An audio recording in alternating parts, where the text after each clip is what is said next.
how can we use the graph of a derivative to determine which of these 3 points do not have a local minimum? What we're going to do is we're going to examine these 3 points, A, B, and C, and we're going to say what's the value of the derivative on either side of those points. So starting with A, we see the graph of the derivative is below the x-axis, which is to say it's negative. But after x equals A, the graph is positive, so we're going to put a plus sign.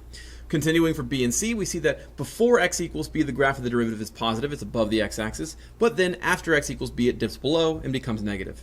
Notice that for x equals C, the value of the derivative is negative because it's below the x-axis on both sides, so we have a negative and a negative. Using this chart now, we can ascertain what's going on at A. Notice the graph at A switches from, or the derivative at A switches from negative to positive, and because of that, we have a local min at x equals A.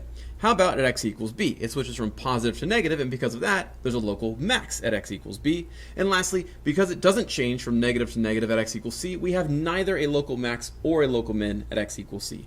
Now remember, the question is not asking where is there a local min, but where is there not a local min. So where do we have not a local min? Namely at B and C.